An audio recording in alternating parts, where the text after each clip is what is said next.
Thanks for joining us for CBN NewsWatch. I'm Mark Martin. The House passed the GOP tax bill Tuesday, and although lawmakers voted along party lines, they hit a bit of a snag. Abigail Robertson brings us that story from Washington. Republicans are calling this a moment decades in the making, passing the largest tax overhaul since the Reagan administration. This is profound change, and this is change that is going to put our country on the right path. The bill initially passed both chambers, but the House must vote again because its original version contained provisions that violated Senate budget rules. Despite the delay, Republicans remain confident the bill will clear Congress and the president will soon sign it. Starting next year in February, every American should check their check because they're going to get more money to bring home. The new tax plan slashes the corporate tax rate from 35% to 21%, which House Majority Leader Kevin McCarthy tells CBN News will lead to economic and job growth. It also doubles the standard deduction to $12,000 for single filers and $24,000 for married couples. If you take an average family of four making $73,000, they're going to save $2,000 on their taxes. And it lets you keep more of your money. So many Americans live paycheck to paycheck or struggle to be able to have that vacation or save for your kids' college. This is going to make a difference. And for many, it simplifies the tax filing process down to a postcard. The uniqueness is, instead of spending weeks or paying somebody a lot of money to fill out your taxes, you'll do it in minutes. That's the difference. Democratic opponents call the bill a tax scam and argue it is just a cut for the wealthy and will raise taxes for the middle class. But McCarthy says that's just misinformation and urges everyone to read the bill. Just read the bill. Don't judge anybody else. Read the bill, and at the end of the day, you're going to be able to pay less because the rates go down. You double the standard deduction. So already off the bat, you get twice as much tax-free to start out with. Once the bill passes the House a second time, it will be on its way to the president's desk. The work in Washington is not over. Lawmakers still face a budget deadline by the end of this week. No agreement and the government will shut down.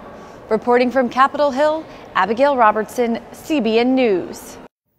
An update now on reports the Obama administration blocked a drug enforcement agency investigation into Hezbollah's international criminal network. Now a congressman is calling for an investigation. North Carolina Republican Representative Robert Pittenger is urging the House Oversight Committee to look into the claims. He says it's no wonder President Obama did not label Hezbollah radical Islamic terrorists. Earlier this week, Politico reported that after an extensive investigation by the DEA into Hezbollah's international drug trafficking and money laundering, the Obama administration put up roadblocks in order to appease Iran as they work to strike a nuclear deal. We need a full investigation of what the Obama administration did to not proceed ahead with the investigation of Hezbollah. And they were converging in on some of the very leading officials with Hezbollah, and with that they were prevented from going forward. And a lot of roadblocks were put in the way because they didn't want to do anything that would discourage that Iran agreement. The U.S. will be, quote, taking names. That's the warning UN Ambassador Nikki Haley made ahead of a General Assembly vote tomorrow. The international body is holding an emergency session Thursday to vote on a non-binding resolution that communicates the world's displeasure at President Trump's action of recognizing Jerusalem as the capital of Israel and his plans to move the U.S. embassy there. Haley, who has been aggressively vocal about the UN's bias against Israel, had to use her veto power Monday to block a Security Council resolution designed to reverse the president's decision. Every member nation, including the UK, voted for it. Meanwhile, Christians in Jerusalem are cheering Trump's decision. As Chris Mitchell reports, some see President Trump's announcement as one more step toward Israel fulfilling a prophecy. The United Nations Security Council met on Monday to reverse President Trump's decision to recognize Jerusalem as Israel's capital. It's the latest development in a long history involving the Holy City. In 1980, Israel passed the Jerusalem Law. It designated Jerusalem as the eternal, undivided capital of the Jewish state. Then in protest, the nations of the world moved their embassies from Jerusalem to Tel Aviv. But later that year, a group of Christians founded the International Christian Embassy, Jerusalem. They said we need to act and we need to establish an international Christian embassy, Jerusalem, in order to show the whole world that no matter what our governments are doing, there are Christians around the world which do believe in God's covenants and faithful promises to the Jewish people. And that was our founding hour. In 1995, ICEJ Vice President David Parsons helped write legislation known as the Jerusalem Embassy Act, destined for the U.S. Congress. And we said three things, Chris: recognize Jerusalem as the capital, move the ambassador there immediately, and then worry about building a building. But as the bill went through Congress, it got changed to build the building first. And now, 22 years later, after all these delays and waivers, it is back to our order. Both men see Jerusalem as being on a 50-year cycle known in the Bible as Jubilee, where every 50th year is a year of liberty and restitution. 150 years ago, British archaeologist Charles Warren discovered the original city of David. 50 years later, in 1917, General Edmund Allenby captured the city of Jerusalem, ending 400 years of Muslim Ottoman rule. In 1967, Israel recaptured the old city in Temple Mount for the first time in more than 2,000 years. Then came 2017. We believed God would do something significant this year here in Jerusalem. And lo and behold, at the end of the year, your government, Donald Trump, the American government, decided to recognize Jerusalem as the capital and also move the embassy here. Something new and exciting is happening for Jerusalem itself that propels it, releases it further into its prophetic destiny.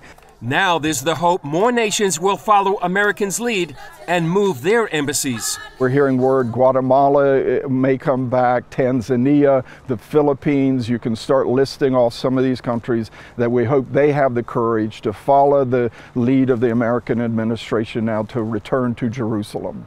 They feel it's critical for Christians around the world to pray for Jerusalem. The violence that's been threatened, that God, in a year of favor, in a year of Jubilee, that He would take care of that. We've been praying that here in Jerusalem, any fire, any anger would be doused. But also I do believe we need to pray for the Arab world.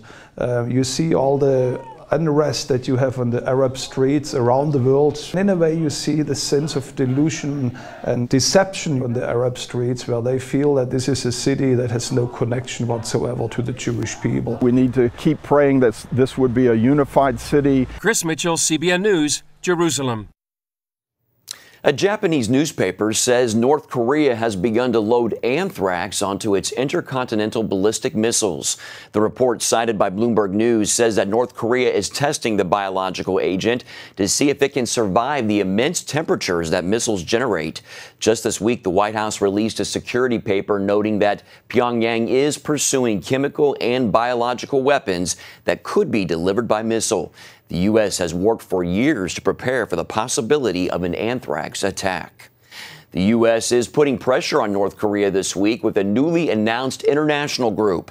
The U.S. and Canada say that countries from around the world will meet in Vancouver on January 16th to show solidarity against the North's nuclear program. To send North Korea a unified message from the international community that we will not accept you as a nuclear nation, a nuclear weapons nation, and that all of us share one policy and one goal, and that is the full, complete, verifiable denuclearization of the Korean Peninsula. Secretary of State Rex Tillerson is meeting this week in Ottawa with the Canadian Foreign Minister. Pro-life activists in Canada are outraged at the government's latest move. Prime Minister Justin Trudeau is asking all businesses to sign an agreement supporting abortion and transgender rights. If they don't, they won't be able to receive summer job grants from the government. Activists have spoke out saying the measure directly discriminates against faith-based employers and nonprofits. Critics say the measure will prevent students as young as 15 years old from working for businesses that do not agree with the government's views. A Major League Baseball star is donating his multi-million-dollar home to a Missouri-based Christian camp. Texas Rangers pitcher Cole Hamel and his wife are giving up their 32,000 square foot home that sits on more than 100 acres. The $9.75 million lake house will be converted into a camp for children with special needs and chronic illnesses. This will be the third facility for Camp Barnabas and is the largest donation in the history of the organization. The Hamels also operate their own foundation that supports quality education in the U.S., and the couple is establishing a school in Africa. Good for them. That's wonderful. One of the country's top conservative think tanks has named its first African-American female leader. Kay Coles James will become the sixth president of the 44-year-old Washington, D.C.-based Heritage Foundation. James most recently served as a senior advisor on President Trump's transition team. She has served under multiple administrations in her 30-year career and also as dean of the School of Government at Regent University. House Speaker Paul Ryan called James, quote, a brilliant choice, describing her as a stalwart of the conservative movement for decades. Coming up, Silicon Valley techs who are bringing their innovation and expertise to the church. Learn all about Code for Kingdom when we come back. Welcome back. Google, Apple, Facebook. Silicon Valley is known for big technology, but did you know some powerful players in the tech world are also using their talents for a higher calling? They're giving the best of their creativity to their greatest passion, the gospel. Caitlin Burke has their story from California. Silicon Valley is home to some of the most brilliant minds in technology and innovation. Their skills are put to work at places like Apple, Google, and Facebook. A win for their companies, but a loss for the church. As a minister at Menlo Park Presbyterian, Kevin Kim watched Bay Area churches miss countless opportunities to learn from those filling their pews. Within the 3,000 people that are sitting in our pews, there's so much human capital. There's so much potential. We have leaders in politics, leaders in government, leaders in medicine, leaders in technology, leaders in finance. But then when you try to take a look at, all right, how are we deploying these people? We're asking them to, lead a VBS or usher people to their seats. That realization led him to learn more about people's gifts and how they could help bring innovation to the church. The church needs to be more creative, needs to be more disruptive. I mean, God deserves the best of our imagination. Out of that way of thinking came Code for the Kingdom, a modern-day idea session or hackathon. Kevin's friend Neil Alston, a Google business development manager, helped him get it started. A hackathon is one of the most common events here, and the idea is you get together for a weekend and you solve a problem, and you solve it by hacking, which means not creating something that's awesome and permanent, but it answers a question. Our first one, we brought in 250 of our friends who were designers and developers at these major tech companies. Friday night, you come in, you meet everybody, and then you pose these big innovation challenges in front of them. So you say, here's the orphan problem in the world, and here's global poverty, and here's anti-human trafficking, and here's evangelism. So we had all these kind of big innovation challenges, and then we cast it out to the 250 people. We said, what ideas, what platforms, what technology would you create to move the dial on this? The ideas and the product that they came up with, they were pretty amazing. In fact, so much so that this leader of a major Christian tech company who happened to be there, wanted to check it out, he said, what you guys did in a weekend, my guys couldn't do in 6 months. Kevin, Neil, and their friends hosted these events for 5 more years. During that time, they came up with thousands of ideas, but noticed they were beginning to lose momentum because of a disconnect in getting those ideas to market. It's really hard to sustain the kind of projects that are going to make a difference and an impact, and that's something that both Kevin and I have worked very hard at, is making sure that it continues to live on. Neil did that by going out on his own and launching the faith-based tech company called Carpenter's Code. I was never intending to leave Google when I was working on the hackathons. I thought I could mentor people and be an advisor and let them leave and go do it. And then I got called into doing it. So I think that was a course correction that I wasn't expecting. Carpenter's Code developed a prayer app called Abide. Abide gives you guided audio meditations, and they vary from 2 minutes to about 15 minutes. They're all focused back on Scripture. So we take a verse of the Bible and a topic around that, and then really just take you through a process of reflection. Meanwhile, Kevin Kim took what he had learned and started his own company focused on missional tech work. It's called Basil Technologies. The idea is that God would fill us as technologists, developers, and designers with His Holy Spirit to do His work. And so our focus was product development. So we didn't want to be all about ideas and like, hey, what about this, what about this? We were like, we will do fewer ideas, we will work more closely with these ministries and nonprofits, and then we will develop product. Every Monday night, a group of Christian volunteers from some of the top tech companies in Silicon Valley come together to talk about some of the problems that Christian organizations are having.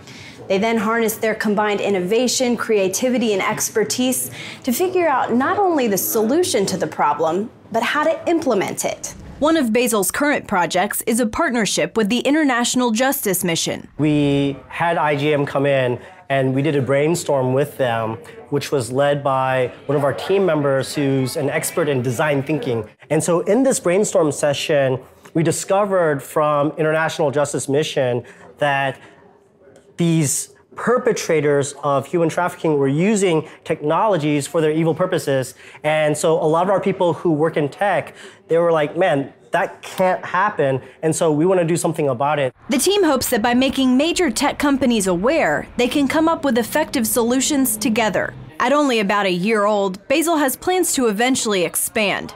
For now, however, they plan to fine-tune their process and slowly spread the word by putting some of tech's best and brightest to work for the kingdom. Caitlin Burke, CBN News, San Francisco, California. Awesome to see Christians in all kinds of fields. Well, up next, lights, camera, and show business. It's a new film that you don't want to miss. We'll give you a behind-the-scenes look at the new musical, The Greatest Showman.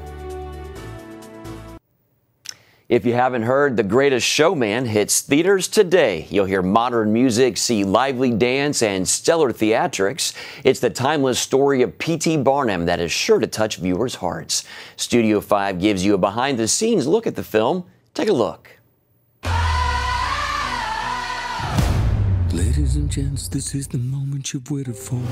Doing a movie musical is one of the hardest things you can pull off in the business. You're still just the tailor's boy. Hideaway. Better luck with your next job. Those people will never accept us. The story is so full of heart, and it's about imagination, it's about passion and following your dreams and just abandon, fearless abandon.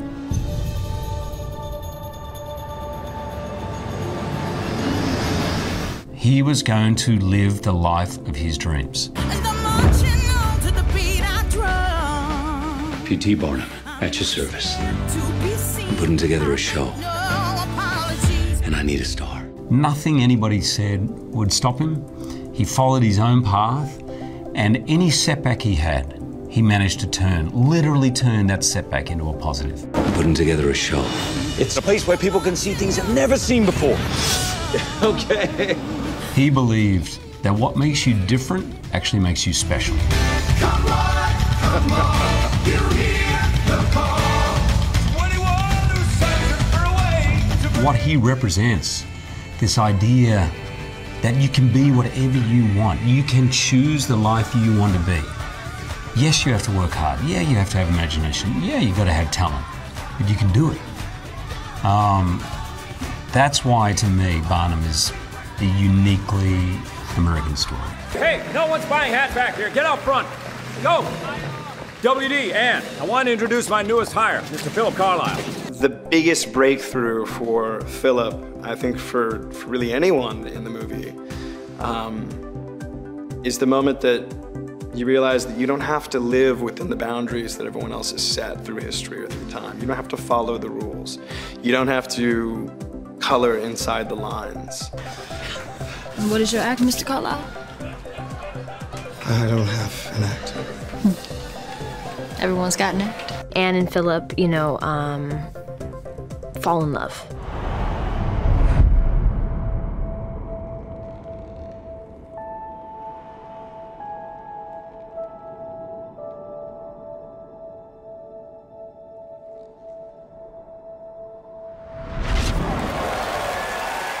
is that? Even though it's set in the 1800s, right? And even though, you know, it is a musical, and musicals kind of have their own sound, there's something about this one musically that is very modern and contemporary. Like, you could re-record any of these and it could go on the radio.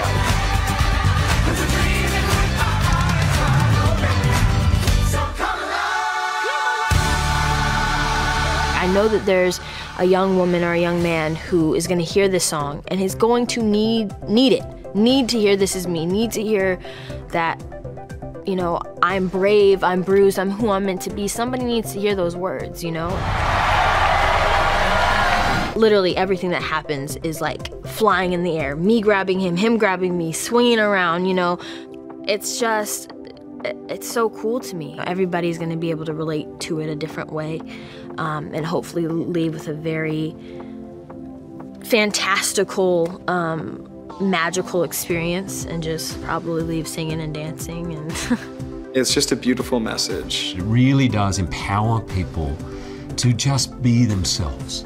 We ended up with something I think that's truly going to be magical. So tell me, do you want to go where it's covered in all the colored lights, where the runaways are running the night, impossible comes true, it's taking over you. This is the greatest show. No one ever made a difference by being like everyone else.